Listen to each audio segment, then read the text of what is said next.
दोस्तों जय मसीह। प्रभु यीशु मसीह के नाम में मैं डैनियल राज आप सभी का बहुत बहुत स्वागत करता हूं इस अद्भुत विषय को अभी जो मैं रखूंगा सीखने के लिए। दोस्तों फेसबुक, यूट्यूब, इंस्टाग्राम पर ये वीडियो आपके लिए अभी उपलब्ध हो चुकी है, जिसकी वजह से आप अभी जो है मुझे इस विषय पे सुनने जा रहे हैं।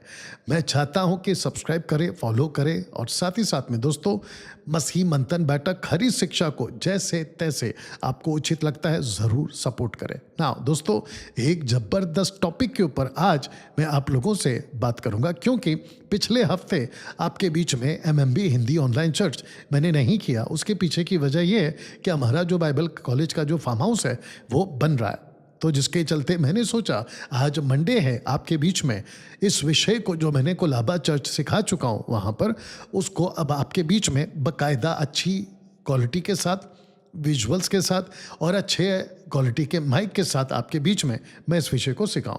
अब प्रश्न उठता है कि डैनियल भाई वो विषय कौन सा है? तो विषय है ये वाला, क्या क्या खतरनाक है जिससे आप अपना उद्धार खो सकते हैं। जी हाँ दोस्तों, शब्द है खतरनाक।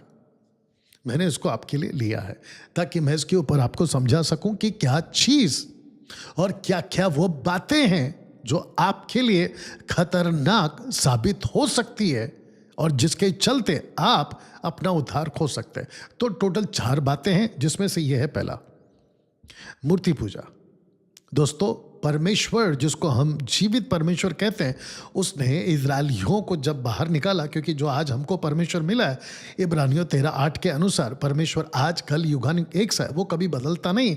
तो जिसके चलते उसने कहा कि जो आज्ञा उसने दी उसमें आज्ञा परमेश्वर अपने लोगों को कहता है कि तुम किसी प्रकार की कोई मूर्ति खोदकर, लकड़ी की, पत्थर की, किसी भी वस्तु की, धातु की तुम मूर्ति खोदकर ना बनाना।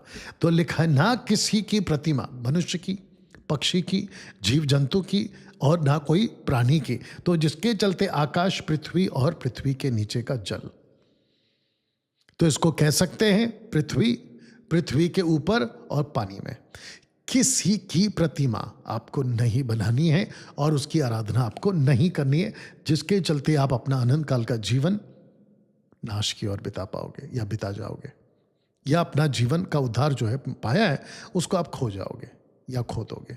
ठीक है ना। दूसरा है दोस्तों व्यभिचार। परमेश्वर कहता है इस वचन के हिसाब से, क्या तुम नहीं जानते कि अन्यायी लोग परमेश्वर के राज्य के वारिस ना होंगे। धोखा ना खाओ, ना वेश्यागमी, ना मूर्ति पूजक, ना परस्त्री गमी, ना लुच्छे, ना पुरुष कामी, ना चोर, ना लोभी, ना पियक्कड़, ना गाली देने वाले और ना अंधेर करने वाले परमेश्वर के राज्य के वारिस होंगे। तो जिसके चलते दोस्तों व्यभिचारी परमेश्वर के राज्य के वारिस ना होंगे। एक बार आपने उद्धार पा लिया, उसके बाद आपको इस बातों में नहीं पड़ना है ना। दोस्तों इसको मैंने थोड़ा सा आपको समझाने के लिए व्यभिचार का जो कॉन्सेप्ट है ना उसको मैंने थोड़ा सा ब्रेक डाउन किया हुआ है, यानी कि आपको मैंने समझाने के लिए एक एक पॉइंट्स लिया हुआ है। तो व्यभिचार किस किस को कह सकते हैं या कहते हैं, सबसे पहला ऊपर लिस्ट में देख लीजिएगा, एक्स्ट्रा मैरिटल अफेयर्स।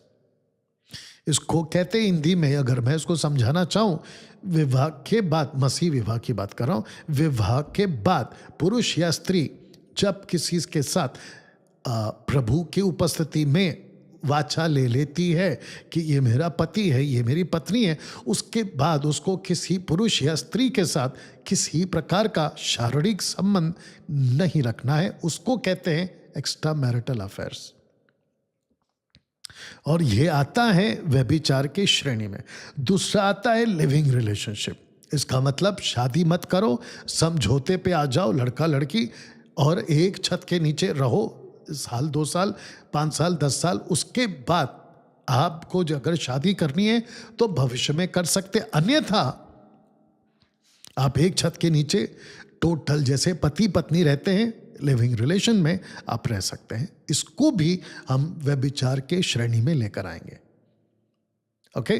तीसरा है सेक्स बिफोर मैरिज। आप शादी करने वाले हो 2 साल बाद, 3 साल बाद आपने किसी को कमिट किया है और उसको आप कह रहे हो कि हम कुछ सालों के बाद शादी कर लेंगे, लेकिन जो शादी के बाद होता है शारीरिक संबंध, उसको हम अभी से करना शुरू करेंगे। इसको भी हम लाएंगे तीसरा वाला व्यभिचार के श्रेणी में। चौथा, इसको कहते हैं अफेयर्स, यानी कि गर्लफ्रेंड बॉयफ्रेंड्स बनाना, उसको लेकर घूमना स्कूल में, कॉलेजेस में, या फिर आपके कॉर्पोरेट वर्ल्ड में, या फिर मसीही समाज में क्वायर प्रैक्टिस करते वक्त, क्वायर में खड़े होते वक्त में, चर्च में आते वक्त में लड़का लड़की अफेयर कर लेते हैं, गर्लफ्रेंड बॉयफ्रेंड बना लेते हैं, और फिर उनको ऐसा लगता है कि ये जब सारी दुनिया कर रही है तो हम भी कर सकते। तो ये जो चौथी श्रेणी में आता है, इसको भी मैं व्यभिचार के कैटेगरी में रखूंगा। दोस्तों, उसके बाद में आता है वॉचिंग पॉर्न वीडियोस। खैर आजकल तो उतना नहीं है, लेकिन डार्क वेबसाइट में या डार्क वेब में यह खूब चलता है। ओके, जिसको कहते हैं तीसरे दर्जे का इंटरनेट। तो एक है पब्लिक, दूसरा है कॉर्पोरेट, और तीसरा है डार्क वेब। तो जिसके अंदर आपका पॉर्न वीडियोस देखना, या फिर किसी भी वजह से, या ऐसी कोई अश्लील चित्र, अश्लील वीडियोस, उसको भी हम लाएंगे व्यभिचार के श्रेणी में। उसके बाद में आपका आएगा सेक्सुअल टॉक, जिसको कहते हैं व्यभिचार से संबंधित बातें, या फिर जिसको कहते हैं फोन, सेक्स ऑन फोन, उसको भी हम व्यभिचार के श्रेणी में लेकर आते हैं। उसके बाद में आएगा यूजिंग बैड वर्ड्स, गालियां देना, और वो भी बड़ी बड़ी। तो इन सभी को अगर एक विश्वासी करता है तो वो अपना उद्धार खो चुका है। इस वचन के आधार पर वो परमेश्वर के राज्य का वारिस नहीं हो सकता। दोस्तों, उसके बाद आता है तीसरा, नशा। तो लिखा है कि मेरा कहना यह है कि यदि कोई भाई कहलाकर, इसका मतलब मसीह भाई बहन, भाई कहलाकर व्यभिचारी या लोभी या मूर्ति पूजक या गाली देने वाला या पियक्कड़, ड्रंकर इंग्लिश में शब्द है ड्रंकर, पियक्कड़, इसका मतलब आप थोड़ा पियो, ज्यादा पियो, महीने में एक बार पियो, साल में एक बार पियो, लेकिन आपको उसी श्रेणी में लाएंगे जिसको कहते हैं नशा। ऐसे मनुष्य के साथ में संगति भी नहीं करना और खाना भी ना खाना। अब आता है चौथा, जो कि मैं चाहता हूं मसीह समाज, मसीह की दया, मसीह मंथन बैठक इस बात को समझे कि ये जो है चौथा, जिसको मैंने यहां पे रखा है कि मूर्ति पूजा, व्यभिचार, नशा, अगर इन सब से आपका उद्धार जा सकता है, तो एक और है जो आपके लिए आज कुछ पेटू सेवक उसको आपके लिए खतरनाक बना रहे हैं, और वो है आपकी बाइबल। या आपको ताज्जुब लगा होगा, आपको झटका लगा होगा, कैसे डैनियल भाई के बाइबल हमारे लिए खतरनाक हो सकती है? तो क्या ये पुस्तक भी खतरनाक है जैसे मूर्ति पूजा, व्यभिचार और नशा? तो क्या ये भी आपके लिए व्यभिचार, माफ करना, बाइबल खतरनाक हो सकती है? तो पतरस ने क्या कहा था पौलुस को लेकर, उसको पहले समझते हैं, फिर आपको समझाऊंगा कि जिसको आज हम बाइबल कहते हैं वो आपके लिए खतरनाक कैसे हो सकती है, और बाइबल को लेकर आपके लिए खतरनाक कौन बनाएगा। ये बहुत डिफरेंट मैसेज है दोस्तों, ये बहुत अलग प्रचार है दोस्तों, जिसको आपको समझना जरूरी है।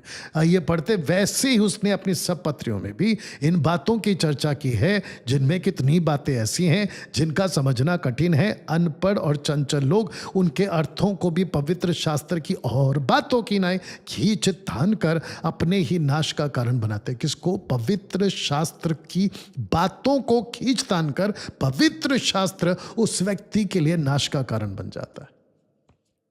कौन कह रहा है? पतरस कह रहा है। अब नीचे पढ़ते वचन 17 कहता है, इसलिए हे प्रियो, तुम लोग पहले ही से इन बातों को जानकर चौकस रहो कि कहीं पुस्तक, जिसको हम बाइबल कहते, बिब्लिया ग्रीक वर्ड, वो कहीं कोई पेटू सेवक और कल्ट टीचिंग वाला उसको दिखा दिखा कर, समझा समझा कर आपका उद्धार तो नहीं छीन ले रहा है, और ये पुस्तक आपके लिए बना दे रहा है खतरनाक। ओके, तो लिखा है कि चौकस रहे ताकि अधर्मियों के भ्रम में फंसकर अपनी स्थिरता को हाथ से कहीं खो ना दो। ये पतरस ने क्यों कहा? फिर अब पढ़ते हैं वचन 18, हमारे प्रभु उद्धारकर्ता यीशु मसीह के अनुग्रह और पहचान में बढ़ते जाओ। पहचान में, तो इसका मतलब यह हुआ कि जिसको हम बाइबल कहते हैं उसकी आपको सटीक पहचान अगर नहीं हुई तो वही पुस्तक आपके लिए खतरनाक हो जाएगी। मैं नहीं समझता हूं कि इस एंगल से आपको कभी किसी ने प्रचार किया हो, मैं नहीं जानता और मैं नहीं समझता। अगर मुझ जैसे 10% या फिर मैं अभी आपके लिए ये प्रीचिंग ला रहा हूं तो आपको समझना है कि पवित्र आत्मा अपनी देह के साथ आज क्या बात कर रहा है। तो दोस्तों, क्या इस पुस्तक को कोई भी पकड़कर लोगों के सामने खड़ा रह सकता है? तो इसका सीधा जवाब है नो, नहीं रह सकता। आज मैं देख रहा हूं कि कोई भी ऐरा गहरा, कोई भी सड़क छाप, किसी भी प्रकार का आदमी, पंजाब से, महाराष्ट्र से, विश्व के किसी भी कोने से कोई भी खड़ा हो जाता है, बाइबल को हाथ में ले लेता है, खुद को अपने नाम के पहले apostle, prophet, doctor, bishop, reverend, pastor डालकर पब्लिक को उल्लू बनाने का काम शुरू कर दे रहा है। दोस्तों, जितना खतरनाक व्यभिचार है, मूर्ति पूजा है, नशा है, उतना ही ज्यादा, मैं तो कहूंगा उससे ज्यादा खतरनाक बाइबल पकड़ाकर, क्योंकि व्यभिचार करके आप अपना उद्धार खो रहे हो, मूर्ति पूजा करके आप अपना उद्धार खो रहे हो, नशा करके आप अपना उद्धार खो रहे हो। ऐसे ही परमेश्वर के वचन को तोड़ मरोड़ कर पेश करने वाला कल्ट टीचिंग वुल्फ उसी बाइबल को आपके लिए खतरनाक बना दे रहा है। कभी इस एंगल से भी सोचा करो। तो दोस्तों, आज बहुत से लोग झल और थल में फिरते हुए इसी को लेकर किसको पढ़ते हैं। तो लिखा है कि कपटी शास्त्री फरीसियों, तुम पर हाय, तुम एक जन को अपने मत में लाने के लिए सारे जल और थल में फिरते हो, और जब वो तुम्हारे मत में आ जाता तो हम अपने से दूना नरके बना देते हो। फिर ऐसा क्यों लिखा है? जल और थल मतलब समझ गए ना? हाँ, मतलब सब जगह घूमते हैं इसी बाइबल को लेकर, लेकिन बाइबल के वचन को जैसे सिखाना है वैसे ना सिखाकर उसी बाइबल को आपके लिए ये लोग बना देते हैं खतरनाक। ये लोग खतरनाक बना दे रहे हैं। तो इस पुस्तक को दिखाकर यहूदीवाद में फंसाया जा सकता है? क्वेश्चन है। तो जवाब क्या है? यस। दूसरा, इस पुस्तक को दिखाकर धार्मिक संस्थाओं में फंसाया जा सकता है? Of course. क्वेश्चन मार्क है, तो आंसर क्या होगा? यस। अच्छा, इस पुस्तक को दिखाकर कल्ट टीचिंग्स में फंसाया जा सकता है? क्वेश्चन मार्क है, तो आंसर क्या होगा? Of course yes. इस पुस्तक को दिखाकर पे टू सेवक अपनी दुकान चला सकता है? बिल्कुल बड़ा यस, बिल्कुल बड़ा यस। तो दोस्तों, इसी पुस्तक को दिखाकर तेल, पानी, रुमाल के नाम पर आपको उल्लू बनाया जा सकता है? बिल्कुल बनाया जा सकता है ना। इस पुस्तक को दिखाकर झूठ की दुनिया में आपको रखा जा सकता है? मैं आपको बताता कि झूठ की दुनिया क्या है। सबसे पहला, ये जो पेटू सेवक वुल्फ टाइप के लोग होते हैं ना, जो कल्ट टीचिंग के टाइप और जिब्रिश वाले, ये कहते हैं कि तुम चुने हुए हो। इसमें कोई शक नहीं है कि हम चुने हुए हैं, इसमें कोई शक नहीं है, लेकिन चुने हुए को इतना हाइप कर देते हैं कि तुम बाकी पूरे पाप में जीवन जियो, लेकिन तुमको परमेश्वर ने चुन के रखा हुआ है। ये तो गलत है ना। तो यहां पे आपकी बाइबल आपके लिए क्या बना देते हैं? खतरनाक। दूसरा, तुम प्रिय हो। अरे, परमेश्वर के लिए हम प्रिय तब हैं जब हम परमेश्वर की इच्छा पे चलते हैं। अगर हम परमेश्वर की इच्छा पे नहीं चलते, ये टैग लेके कैसे घूम सकते हो? तो आपके लिए ये बाइबल बन जाएगी खतरनाक इन जैसों की वजह से।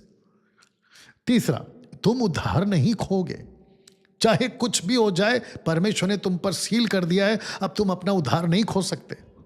जबकि आपने कुछ देर पहले पढ़ा, पतरस कहता है पौलुस के द्वारा कि अगर तुमने वचन को ठीक से नहीं समझा तो अपने उद्धार को हाथ से खो बैठोगे। आपने अभी पढ़ा थोड़ी देर पहले। उसके बाद में, तुम आशीषित हो। अब्राहम की आशीष, इसकी आशीष, उसकी आशीष आपके ऊपर थोप देते नॉन बिब्लिकल, और जब आपको नहीं मिलती आप ठोकर खाते हैं, फिर आप उसी बाइबल को कहते हैं ये तो गलत है। अब बताइए, बाइबल आपके लिए खतरनाक हुई कि नहीं इन लोगों की वजह से? आखिरी में कहते हैं कि तुम सर हो और तुम अमीर बनोगे, तुम पूछ नहीं सर। ये इज़राइल को बोला था, ये परमेश्वर ने अपने प्रतिज्ञा के लोगों को बोला था, आपको नहीं बोला था कि तुम सर बनो, पूछ नहीं बनोगे।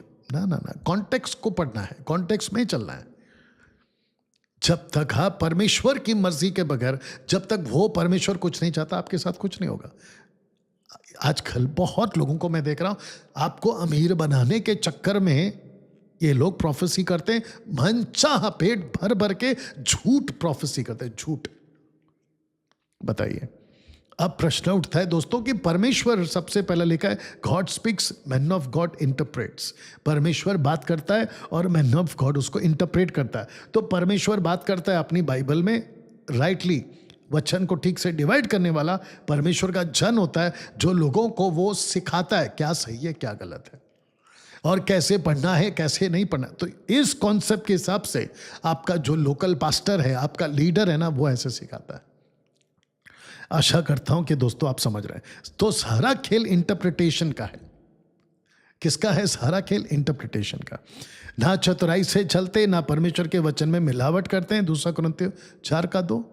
हम सटीक बातों को रखते हैं, ऐसा करके आपका जो है वचन पौलुस कहता है ना। दोस्तों, इसको पकड़ने वाला नौसिखिया अगर आ गया तो यह पुस्तक आपके लिए खतरनाक है। नौसिखिया समझते हैं अनलर्नड, जिसको कहते हैं ना सीखा हुआ, नौसिखिया, ठीक है ना। ना क्या ये सब खतरनाक है? बिल्कुल खतरनाक है। आपको पता है कि ये जितनी भी चीजें हैं ना, अगर नौसिखिया वाले ने इसको पकड़ लिया ना, तो ये उसके लिए भी खतरनाक होगा और उसके आसपास के जितने लोग हैं ना, उनके लिए भी खतरनाक होगा। इसलिए एक्सपर्ट ही इसको चलाने वाला होना चाहिए। ऐसे ही आपकी बाइबल, अगर आपने इसको ठीक से नहीं इंटरप्रेट किया, आपके लीडर, आपके पास्टर ने, तो आपके लिए यह पुस्तक बन जाएगी खतरनाक। आपको मैं प्रूफ देता हूं। आपको पता है इब्रानियों की किताब उसका 4:12 में क्या लिखा है? परमेश्वर का वचन हर एक 2-धारी तलवार से भी बहुत चोखा है। फिर ऐसा क्यों लिखा है दोस्तों? ये तो आपको समझना पड़ेगा ना। तो फिर इसका मतलब ये हुआ कि आपकी जो बाइबल है, अगर सही तरीके से लिया तो वो सही है, लेकिन अगर गलत आदमी के हाथ में लग गए, जिसको कहते हैं नौसिखिया, ये देख लीजिएगा, तो ये बाइबल आपके लिए बन जाएगी खतरनाक। जैसे इसको हैंडल करने के लिए एक्सपर्ट्स होने चाहिए ना, ऐसे ही आपकी बाइबल को भी लेके चलने वाले, जो कि परमेश्वर का वचन है, हथियार है, एक्सपर्ट ही हैंडल कर सकता है। अगर अभी इस वक्त में मसीह मंथन बैठक के लीडर के द्वारा किसी घर पर इकट्ठा करके आपको अगर ये वीडियो दिखाई जा रही है, तो मैं चाहता हूं कि सबसे पहले मेघा चर्च के लोगों से, जो खुद को अपोस्तल, प्रॉफिट, पास्टर कहते हैं, प्रभु का दास कहते हैं, सबसे पहला मेघा चर्च के वालों से भागो। ये आपको आपका उद्धार से आपको कोसों दूर ले जाएंगे, आपको वंचित करा देंगे। इतने डेंजर हैं ये लोग। इनका ईश्वर भेंट है। मैं आपको सच बता रहा हूं, जितने भी जिब्रिश वाले सब के सब आपसे आपका उद्धार छीन लेंगे।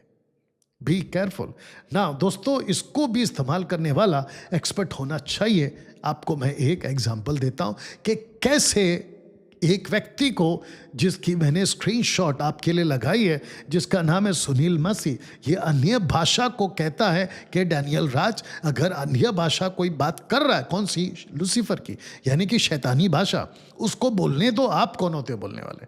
तो इसका मतलब ये हुआ कि इस शख्स को जिसने भी सिखाया वो जिब्रिश की भाषा इसी बाइबल से, अब वो बाइबल इसके लिए बन गई है खतरनाक। ऐसे ही पेंटिकॉस्टल कैरिस्मेटिक ग्रुप वाले, जितने भी सेवक है जो जिब्रिश स्पीकिंग में बिलीव करते हैं, वो सारे के सारों ने इस बाइबल को उनके लोगों के लिए खतरनाक बना दिया।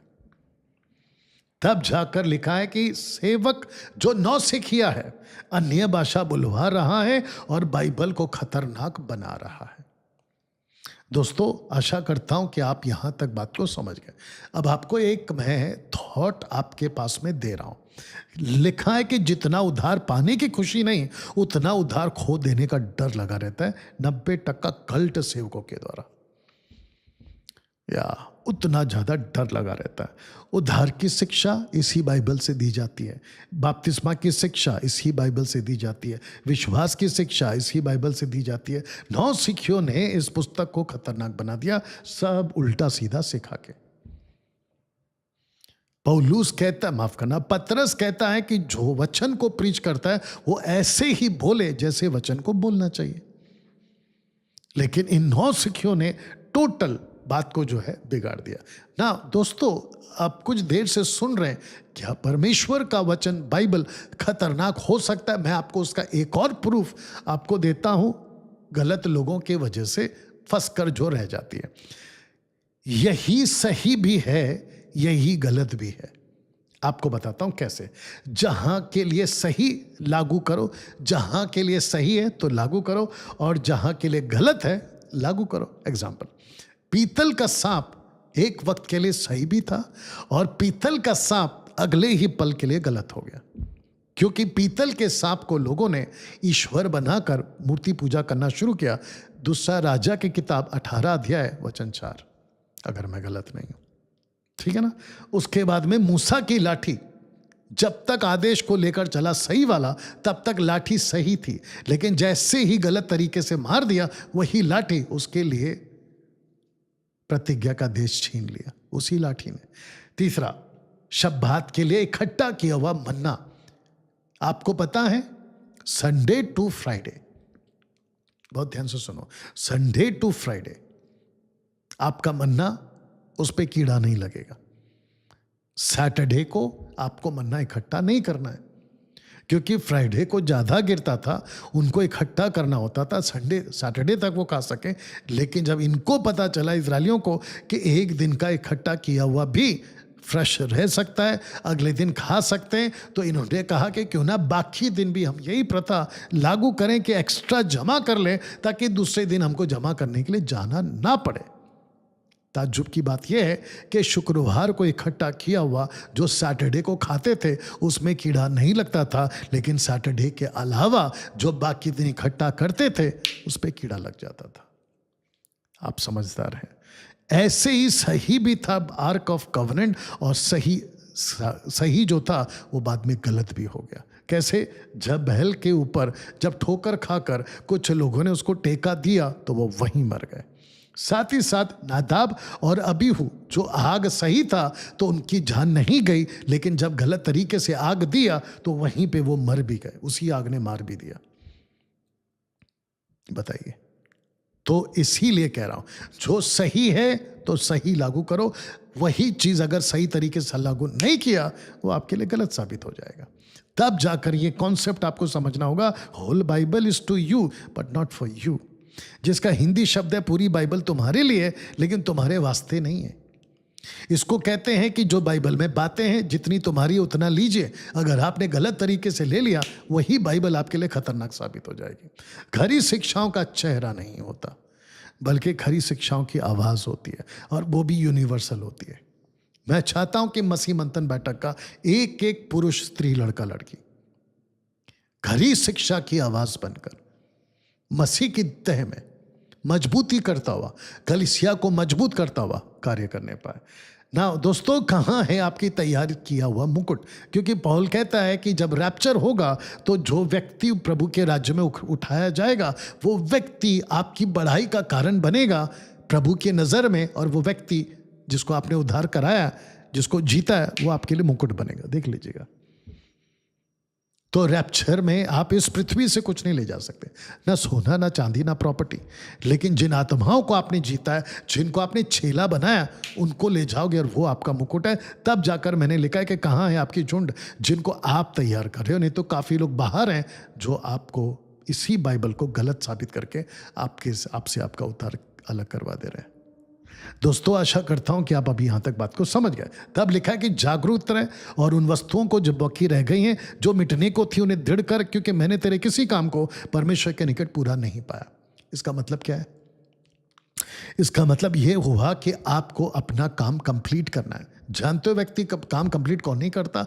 वो व्यक्ति नहीं करता जिसको परमेश्वर से प्यार नहीं है, लेकिन जिसको परमेश्वर से प्यार है, वो परमेश्वर का काम कंप्लीट करेगा। क्योंकि इसी के साथ में अगर आप आओगे तो आपको पता चलेगा, 2:4 में तो कहता है कि तूने अपना पहला सा प्रेम छोड़ दिया ना। खरी शिक्षाओं से उद्धार पाया हुआ एक क्षेत्र का नहीं होता, एक चर्च का नहीं होता, खुद का नहीं होता, बल्कि वो यूनिवर्सल का होता है। तो जितने भी लोग अभी मुझे देख रहे हैं, मसीह मंथन सहित खरी शिक्षा वाले, क्या आप एक क्षेत्र के बनकर रह गए हैं? क्या आप सिर्फ एक चर्च के बनकर रह गए? लेकिन आपको यूनिवर्सल बनना है। तब जाकर मैं आपको एक कॉन्सेप्ट समझा देता हूं। दोस्तों पहले चित्र देख लो कि लाइफ में ये दौर क्यों आता है। एक व्यक्ति के लाइफ में ये दौर क्यों आता है।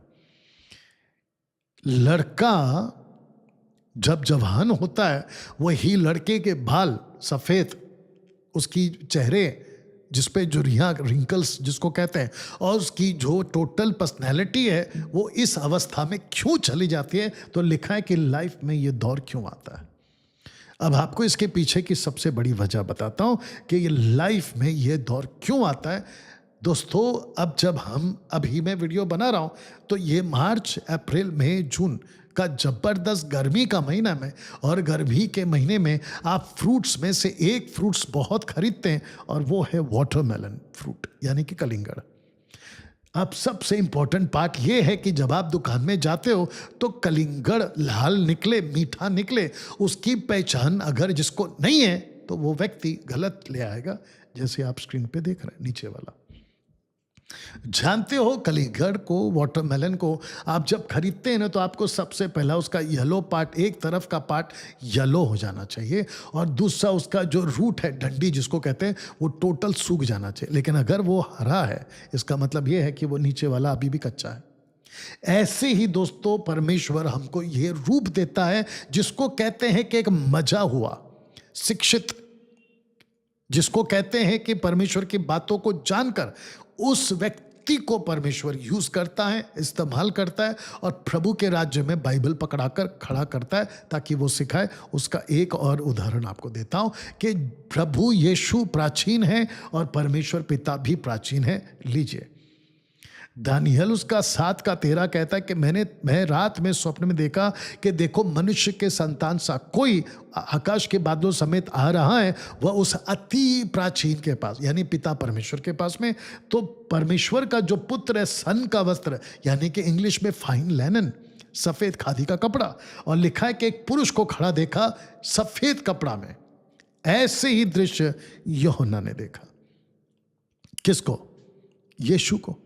अब प्रश्न उठता है कि बाल श्वेत वरना उन पाले के समान उज्जवल। तो यीशु का चेहरा, यीशु की बातें, यीशु का पर्सनैलिटी एक प्राचीनता को दर्शाता है। Asians of God, Asians days यानी कि प्राचीनों का परमेश्वर। तो जिसके चलते दोस्तों बाइबल को पकड़ने वाला हर कोई अहरा गहरा पास्टर, टीचर, अपोस्तल नहीं बन सकता, उसको अनुभवी होना होगा। तब जाकर कौन संभाल पाएगा इस खतरनाक हथियार को? केवल अनुभवी। यह तो ठीक है दोस्तों ना। आपको पता है एक ऐसा जीव है जिसको कहते हैं इनलैंड टाइपन, इनलैंड टाइपन यानी कि फियर्स स्नेक, ये भी इसको बुलाते हैं। इसकी एक बाइट का जो जहर निकलता है उससे आप एक जहर से 100 लोगों को मार सकते हैं। मेमन्स को मारने के लिए इसका जहर इस्तेमाल होता है अदर जगहों पर या फिर जंगलों में। अब बताइए अगर इस टाइपन को संभालना है किसके हाथ में देंगे? ऊपर जो चेहरा है वो या फिर नीचे? ऐसे ही दोस्तों परमेश्वर का वचन को संभालने वाला मजा हुआ होना चाहिए। कोई भी अहरा गहरा खड़ा होकर बाइबल टीचर बन गया हूं, मैं ये कर रहा हूं, नहीं होता है। ये समझाने की आज आपको कोशिश करा। कारपेंटर और इलेक्ट्रिशियन, नौसिखिया या अनुभवी, देख लीजिएगा। वैसे ही घर अगर बनाना है तो नौसिखिया या अनुभवी। ऐसे ही अगर आपको किसी के पीछे बैठना है तो आप देखोगे कि भैया वो गाड़ी ठीक से चला रहा है कि नहीं चला रहा, नहीं तो वो भी मरेगा और आपको भी मारेगा। ऐसे ही दोस्तों स्कूल एंड डॉक्टर, कौन सी स्कूल के टीचर और कौन से डॉक्टर के पास जाना चाहोगे? जो अनुभवी ना कि नौसिखिया। दोस्तों न्यू ड्राइवर, एक्सपीरियंस ड्राइवर में आज आपको एक फ़र्क बताता हूं कि जो नया ड्राइवर होता है जब वो स्टीयरिंग को पकड़ लेता है तो उसको रास्ते पर टैकल करने के लिए उसके बाद 10 थॉट्स आ सकते हैं, सिर्फ 10 थॉट्स। लेकिन जो अनुभवी होता है ना उसका सीधा डबल आता है। क्योंकि हर कोई सड़क पे गाड़ी चलाकर अपने आप को नहीं बचा पाएगा, अनुभवी ही चाहिए, और आप उसी के साथ बैठोगे। तो जिसके चलते दोस्तों जेम्स की किताब उसका 3:1 कहता है कि हे मेरे भाइयों, तुम में से बहुत उपदेशक डिडास्का ना हो या ना बने, क्योंकि जानते हो कि हम उपदेशक और भी दोषी ठहरेंगे। अब मैं आपको बताता क्यों बाइबल टीचर दोषी क्यों ठहरेंगे, क्योंकि वो प्रीच करते करते स्पीच लिखा है, वचन मतलब स्पीच, बात करते करते अपनी बात पे नहीं टिकते, बदल देते हैं और वो बाइबल को बना देते हैं आपके लिए खतरनाक। दोस्तों अब आपको एक मसीह इतिहास का एक बदलाव युग और उसकी शुरुआत को बताता हूं।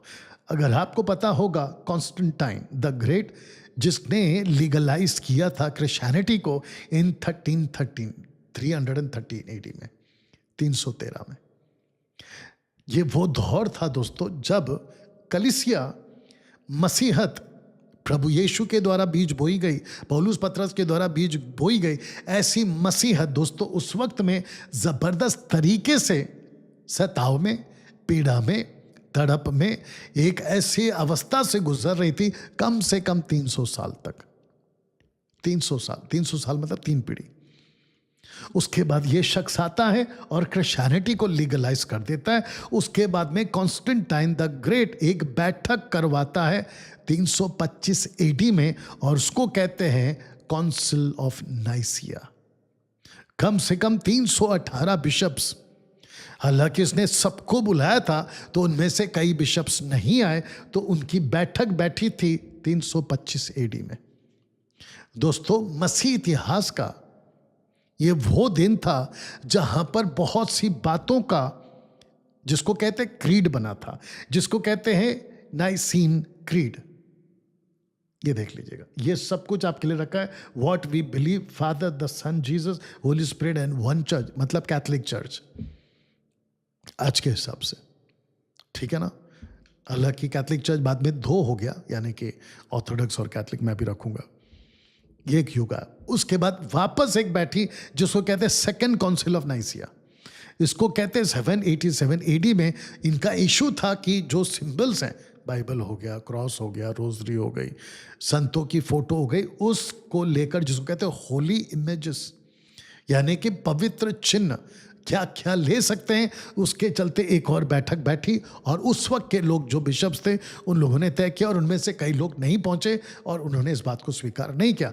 तब जाकर आपको ये भी बता दूं कि apostolic era in first century में जब इसकी शुरुआत हुई थी कलीसिया की, तब दूसरा कोई डिनोमिनेशन नहीं था। कॉन्स्टेंटाइन तक 300 साल तक मसीह अपोस्टोलिक एरा ही था। जुडाइज्म का दबदबा जोरों से चल रहा था। पौलुस और पतरस की सेविकाएं तो चल रही थी, लेकिन दूसरी तरफ में जुडाइज्म का भी दबदबा जबरदस्त था। उसका एक प्रूफ आपको दे देता हूं, और वो है फिर कितने लोग यहूदिया से आकर भाइयों को सिखाने लगे कि यदि मूसा की रीति पर तुम्हारा खतना ना हो तो तुम उद्धार नहीं पा सकते। बना दिया ना बाइबल को खतरनाक। नीचे पढ़ते हैं, क्योंकि पर पुराने समय में नगर नगर मूसा की व्यवस्था के प्रचार करने वाले होते चले आए हैं, और वो हर सबत के दिन आराधना में पड़ी जाती है। आप जरा दिमाग में एक पिक्चर बना लो।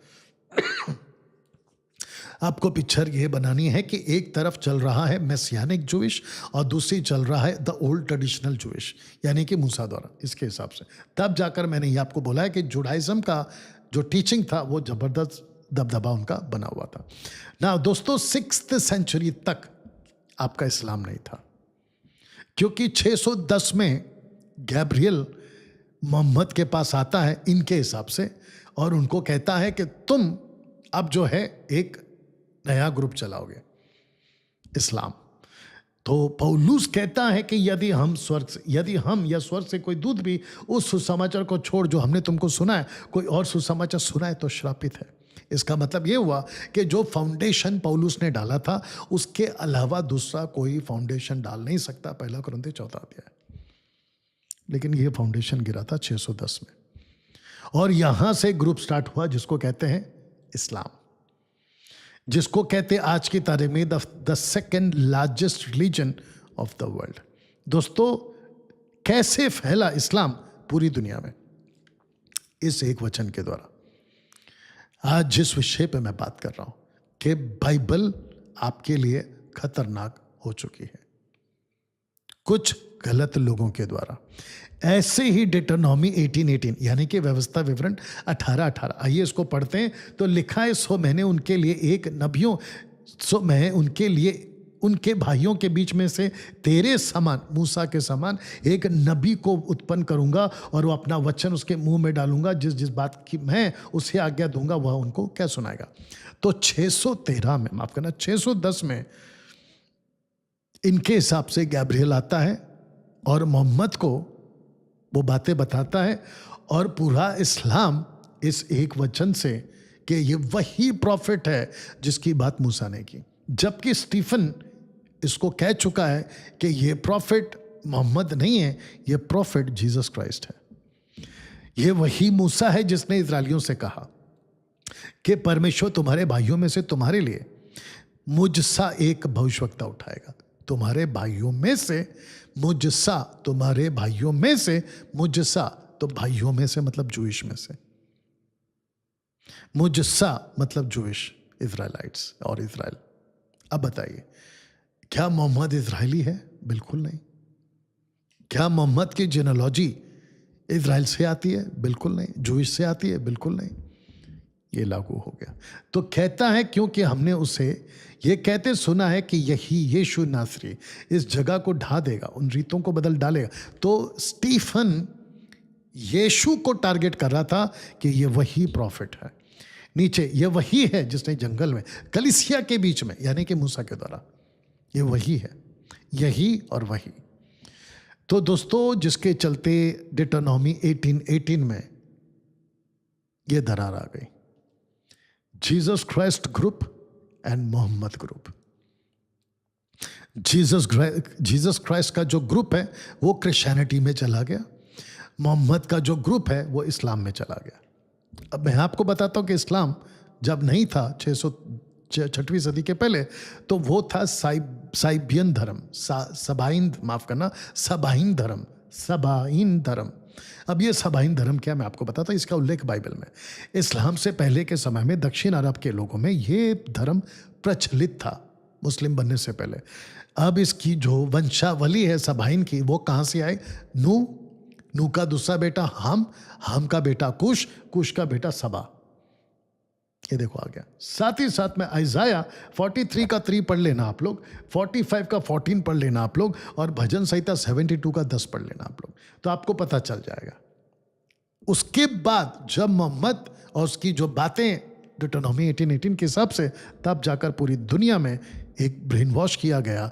किस किस का? देख लीजिएगा, जूइश का और मैसियानिक जूस का ब्रेन वॉश हो गया। कैसे? अभी आपको मैंने बताया था ना, बहकावा या बहकाना या डिसीव करना, मनुष्य चाहे किसी भी धर्म का हो फंस जाता है। और जूइश को कन्विंस कर दिया गया उन दिनों में, जैसे हारून ने, मूसा का बड़ा भाई हारून ने कन्विंस कर दिया कि गोल्डन काउ ये तुम्हारा यहोवा है। ऐसे ही इस्लाम इसीलिए फैल पाया क्योंकि उसका कनेक्शन दे दिया डिटरनॉमी 18:18 से।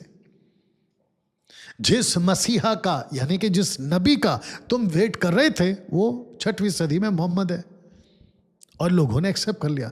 और जो डिसीव हो गए, यानी कि जो ब्रेन वॉश होकर कन्वर्ट हो गए, ये 2 ग्रुप में से। और आपको बता दूं कि टर्की पौलुस के टाइम पे 99.9% ईसाइयत थी, आज वो 99.9% मुस्लिम कंट्री है टर्की। हिस्ट्री जाके चेक करो, तब जाकर ये 3 ग्रुप आज टॉप पे चल रहा है। तो एक है जुडाइज्म द ओल्ड वन, दूसरा आया क्रिश्चियनिटी, मैसियानिक जूइश को साथ में मिला लो, और तीसरा ग्रुप और बन गया इस्लाम। एक ही किताब है, कौन सी? तनाक। एक ही किताब है, तनाक। अब इसके अलावा दोस्तों एक और ग्रुप चल रहा है, जिसको मैंने रखा है कि अलग से एक और डिनोमिनेशन साथ साथ चलता था, इनके साथ साथ चलता था उस वक्त भी, अभी भी, और वो है पवित्र आत्मा की दह, यानी कि कलीसिया। तब जाकर पौलुस क्या कहता, पढ़िए 1 कुरिन्थियों 1:10 में, हे भाइयों, मैं तुमसे यीशु मसीह जो हमारा प्रभु है, यीशु मसीह आपका प्रभु है, ग्रीक में अगर आप देखोगे तो वो आएगा क्यूरियोस। अगर आप इसको हिब्रू में पढ़ोगे आदोनाय, लेकिन जब हिब्रू और ग्रीक नहीं थी तब इसका नाम था जो मूसा को दिया वो था yud he vav he, yud he vav he. You understand now दोस्तों? और तुम में फूट ना हो परंतु एक मन और एक मत। ये पवित्र आत्मा की कलीसिया है जो अलग से चल रही है, इनके अलावा आज भी चल रही है। तो जो टीचिंग मैं दे रहा हूं या जो खरी शिक्षा वाले हैं, ना तो वो यहूदी हैं, ना तो वो क्रिश्चियंस हैं, और ना वो इस्लाम है या मुस्लिम्स है। हम ये तीनों में से कोई नहीं है। हम पवित्र आत्मा के द्वारा चलाए जा रहे डिनोमिनेशन में, जिसको कहते हैं कि मसीह की तह। ये देख लीजिए, मसीह की तह। या तो ठीक है। तब जाकर मैंने ये लिखा है कि बहकावे में आकर धर्म नहीं चुनना है, सच्चाई को जानकर धर्म को चुनना है। आपको कोई भी आता है इसी बाइबल से आपको उल्लू बना देता है और आप बन जाते हो। तब जाकर मैंने अदर्स को येलो में रखा है, 200 करोड़ को मैंने ब्लू में रखा है, और अगर आप पिंक में देखोगे तो 240 करोड़ का पॉपुलेशन है कि ईसाइयों का। देख लीजिएगा। आशा करता हूं कि आप बात को समझ रहे हैं। False historical changes in the world. सबसे पहला जो फॉल्स टीचिंग आई है उसको कहते हैं पेगनिज्म, यानी कि पेगन्स रिलीजन। धर्म एक ऐसा है जिसको कहते हैं पेगन, यानी कि मूर्ति पूजा। देख लीजिए आप, मूर्ति पूजा किसी की भी बना दो, सूरज की, चांद की, धरती की, आकाश की, जीव जंतु की, मनुष्य की, जानवरों की, पेड़ पौधे और पत्थर लकड़ी, इसको पेगनिज्म कहते हैं। ठीक है ना। उसके बाद आया dark ages of Christianity. Generally refers to the early middle ages 500 AD to 1517 AD in western Europe. Catholic, Roman Catholic को कनेक्ट करेंगे हम इसको। उसके बाद आता है Azusa street. William Seymour की वजह से पेंटिकोस्टल मूवमेंट स्टार्ट हो गया लॉस एंजलिस में, और इसने स्पीकिंग इन द टंग्स आ गया, फिर लाफिंग आ गया, फिर मिरेकल्स आ गया, और पता नहीं इसने बहुत सारे आउट ऑफ कॉन्टेक्स्ट में जाके बाइबल को खतरनाक बना दिया अजूजा स्ट्रीट रिवाइवल ने। आज की तारीख में इन सबको इकट्ठा करके बाइबल को जिसने पूरी तरफ से मैनिपुलेट करके सिखाया, उनका एक बहुत बड़ा ग्रुप अभी हमारे बीच में विश्व में जी रहा है, जिसकी कुछ फोटोज आपके बीच में मैंने रखा है। आपको बताता हूं कि आज हम इन जैसों से जूझ रहे हैं, क्योंकि जिब्रिश बोलने वाले हैं ये लोग, दायित्व वाले हैं ये लोग, और जुडाइज्म को प्रमोट करने वाले हैं ये लोग। हम इनसे जूझ रहे हैं। Truth without hatred. तब मैंने लिखा है कि बिना नफरत के सत्य का प्रचार हो ही नहीं सकता। अगर आप इनके बीच में आज सत्य को रखोगे, आपको नफरत का सामना करना ही पड़ेगा ना। दोस्तों 10 सदी तक अपोस्तलिक युग चला। अब मैं आपको बताता हूं कि अपोस्तलिक युग, प्रेरितों का युग, फिर 1054 AD में यह स्प्लिट हो गया दो ग्रुप में। एक हो गया वेस्टर्न चर्च और दूसरा हो गया ईस्टर्न चर्च। जो वेस्टर्न चर्च था वो रोमन कैथलिक है, और जो ईस्टर्न चर्च है, अभी नाम रखूंगा, ऑर्थोडॉक्स चर्च है। उनकी भाषा लैटिन हो गई, इनकी भाषा ग्रीक। अपोस्तलिक से जो एक ग्रुप था, दो स्प्लिट हो गए, Roman Catholic and eastern Orthodox. विश्व की बाकी जितने भी डिनोमिनेशंस है वो इन्हीं में से आए। आप नीचे देख लीजिएगा, जुडाइज्म, जीसस वन चर्च, और फिर उसके बाद में आपका स्टार्ट हो गया, और फिर उसके बाद में 1517 में मार्टिन लूथर आते हैं, और फिर उसके बाद में आपका ये सारा का सारा अलग अलग ग्रुप हो गया। आज की तारीख में अगर आप विकिपीडिया में जाओगे, there are over 45,000 distinct Christian denominations globally. 45,000 Christian groups हैं पूरे विश्व में, 45,000। तब जाकर पवित्र आत्मा ने पौलुस को क्या कहता, परंतु आत्मा स्पष्टता से कहता है कि आने वाले समय में कितने लोग बरमाने वाली आत्माओं, दुष्ट आत्माओं की शिक्षाओं पर मन लगाकर विश्वास से बैठ जाएंगे। तो इनमें से कई लोग ऐसे डॉक्ट्रिन हैं जो बाइबल को बना दे रहे हैं खतरनाक। आशा करता हूं यहां तक आप समझ गए ना। दोस्तों आपको मैं 3 एरा अपोस्तलों का बता देता। तो एक है प्री अपोस्तलिक एरा, दूसरा है अपोस्तलिक एरा और तीसरा है पोस्ट अपोस्तलिक एरा। और मैंने सबका जो डेट है आपके लिए डाल दिया। और साथ ही साथ में हिंदी में प्री अपोस्तलिक एरा का मतलब होता है प्रेरितों के पहले, मतलब प्रेरितों का युग आने से पहले, प्रभु यीशु के टाइम पे। अपोस्तलिक एरा मतलब प्रेरितों का वक्त है, और पोस्ट का मतलब होता है प्रेरितों के बाद वाला कलीसिया। उसके हिसाब से मैंने रख दिया। अब क्योंकि प्रेरितों का टॉपिक चल रहा है, तो दूसरा कुरिन्थी 11:13 में पौलुस समझ चुका था कि लूसीफर भी अपने झूठे प्रेरितों को लेकर आएगा, और प्रभु यीशु ने प्रकाशित वाक्य में यह बोला कि झूठे प्रेरित आएंगे। आपको पता है आपकी 5 उंगलियों में प्रेरित कौन है? ये है आपका प्रेरित। ये प्रॉफिट है, ये एवेंजलिस्ट है, ये पास्टर है, ये टीचर है। लेकिन आपको पता है जो प्रेरित अकेला है ना, वो सबसे मिलता है, देखो। लेकिन ये बाकी आपस में नहीं मिलते, ये सबसे मिलता है। इसीलिए लूसीफर ने कहा कि मैं प्रेरित वाला युग लेकर आऊंगा, और उसने अपने प्रेरित लेकर आए। तब जाकर मैंने डाला है true apostles and fake apostles, और अपोस्टल मास्क वाले, ठीक है ना। पहले परमेश्वर एक व्यक्ति को चुनता था, वो अब्राहम हो, इसहाक हो, याकूब हो, ठीक है ना, मूसा हो, जोशुआ हो, एक व्यक्ति को चुनता था। फिर उसने नबियों को चुनना शुरू किया, नबियों का दौर शुरू हो गया। फिर न्यायियों का दौर शुरू हो गया, यानी कि न्यायियों की पुस्तक में आप देख सकते हैं कई रूलर्स आए, कम से कम 12 आप देख लीजिएगा, ठीक है ना। उसके बाद में राजाओं का दौर, 43 kings except 3 major and 40 are minor, आप देख लीजिएगा। चेलों को चुना, फिर लास्ट में उसने प्रेरितों को चुना। तो जिसके चलते दोस्तों आपको यह बात समझना होगा कि ऐसे परमेश्वर काम करता है। तब आपको समझना है कि आज एक दह बोलकर बुलाता है प्रभु की कलीसिया, उसको प्रभु कहता है, प्रभु की कलीसिया। अब ये नहीं चल रहा है, अब ये नहीं चल रहा है। अब हमको प्रभु एक दह बुला रहा है, हम उसकी कलीसिया की एक दह। कोई कुछ काम कर रहा है, कोई कुछ काम कर रहा है, वो मैं मानता हूं, लेकिन हम सब मिलकर प्रभु की कलीसिया है। आशा करता समझ गए। ये कलीसिया शुरू होता घर घरों से, घर घर जाओ, घर घर घर घर घर। लेकिन अब ये बदल रहा है, ये बदल चुका है अभी चर्च इमारतों में। हाँ, मुझे किसी ने बीच में पूछा था कमेंट्स में, बाइबल कॉलेज क्यों बना रहे हो, चर्च क्यों नहीं बना रहे हो? तो भैया चर्च का कॉन्सेप्ट है ही नहीं है, चर्च इमारत का कॉन्सेप्ट नहीं है बाइबल में। हम बाइबल कॉलेज की जगह इसलिए तैयार करें ताकि वहाँ पे लोगों को लाकर बिठाएं और उनको शिक्षित करें। मैं चर्च प्लांटर्स की बात नहीं कर रहा हूँ, चर्च प्लांटिंग की बात नहीं कर रहा, जिसको कहते हैं बिल्डिंग्स। मैं बिलीव करता हूँ चर्च प्लांटिंग में, मतलब लोगों को तैयार करने में, नॉट द बिल्डिंग मटेरियल वाला। और आज तो शोबाजी है मेगा चर्चेस के नाम पे, कन्वेंशंस के नाम पे, और वो भी बड़े बड़े क्रूसेड कन्वेंशन के नाम पे, और ऑडिटोरियम में सभा चलती है। कोई खुद को प्रभु का दास बना लेता है, प्रोफेसी करना शुरू करता है, ये शोबाजी चल रही है आज। ओके ना दोस्तों, अब आपको लेकर आता हूं एक जबरदस्त पार्ट पे। वो ये है कि हमको शेम का गॉड मिला है, यानी कि जो परमेश्वर आज आपको और मुझको मिला है कलीसिया को चलाने के रूप में, वो हमको मिला शेम का गॉड। अब मैं आप सोच रहे हो कि ये शेम का गॉड कौन है? मैं आपको बताता हूँ। नूह के 3 बच्चे, एक है शेम जो कि बड़ा पहला है, दूसरा है हम बीच वाला, और तीसरा यफेत। जफेत भी कहते हैं, यफेत हिंदी में, ठीक है ना। तो हमको मिला है जूस वाला। अब आप बोलोगे फिर हम का और यफेत का क्या हुआ? हम और यफेत निम्रोद के टाइम पे उनके साथ हो लिए, according to the book of जशेर।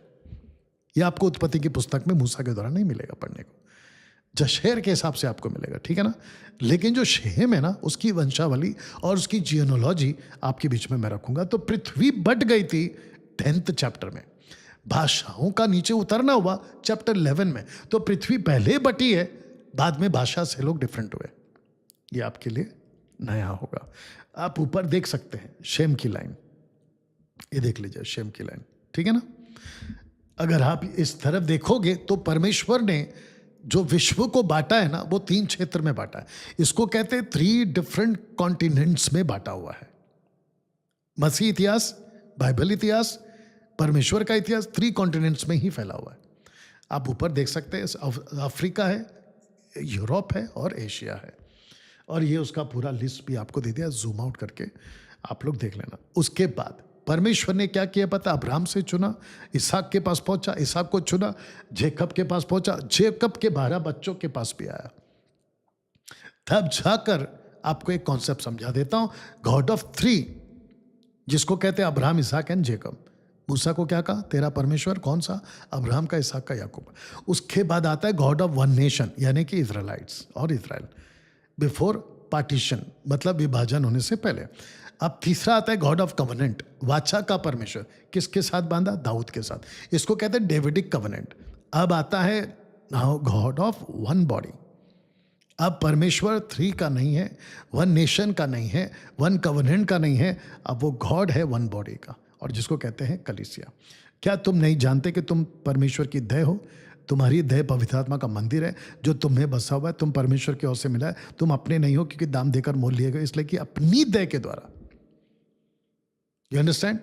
परमेश्वर पिता, परमेश्वर पुत्र, परमेश्वर आत्मा, ये तीनों का अगर कोई वास स्थान है रहने का, वो है आपकी बॉडी, कलीसिया। जबरदस्त है ना? तब इफिसियों 4:5 कहता है एक ही देह, एक ही प्रभु, सेम गॉड फॉर एवर। अब कोई चेंजेस नहीं आएगा। यह तो ठीक है ना दोस्तों? आप जानते हैं कि परमेश्वर ने इस्राएलियों को ऑलिव ट्री बोला और अन्य जातियों को वाइल्ड ऑलिव ट्री बोला। यदि कई एक डाली जू तोड़ दी गई, तू यानी जंटाइल जंगली जलपाई होकर उसमें जू में साटा गया, जलपाई की जड़ की चिकनाई का भाग। इसका मतलब परमेश्वर ने जो अनुग्रह दिया था ना, उसके भागी उसने आपको और हमको बना दिया। रोमन्स 11:12। इसलिए परमेश्वर की कृपा कढ़ाई को देख, जो गिर गई यानी कि जू, उन पर कढ़ाई, जूस पर कढ़ाई यानी कि शक्तिपना, पर तुझ पर कृपा, किस पर? जंटाइल्स पर। और यदि तू उसमें बना रहे, नहीं तो तू भी काट डाला जाएगा। तो ये इतना स्ट्रिक्ट परमेश्वर है। This God is very strict. इसका एक प्रूफ आपको देता हूं, आगे को फले तो भला, नहीं तो काट डालना। एक और प्रूफ दे देता हूं, उदाहरण। कहता है कि ना तो दाहिने मुड़ना ना बाएं, इसी पर रात दिन ध्यान देना। किसके ऊपर? बाइबल पर, परमेश्वर के वचन पर। क्यों? क्योंकि कहीं वो पुस्तक को तुम खतरनाक बनाकर लोगों को कहीं सौंप ना दो, और लोग तुम्हारी वजह से, पुस्तक की वजह से, जिसको तुमने खतरनाक बनाया, नाश ना कर दो।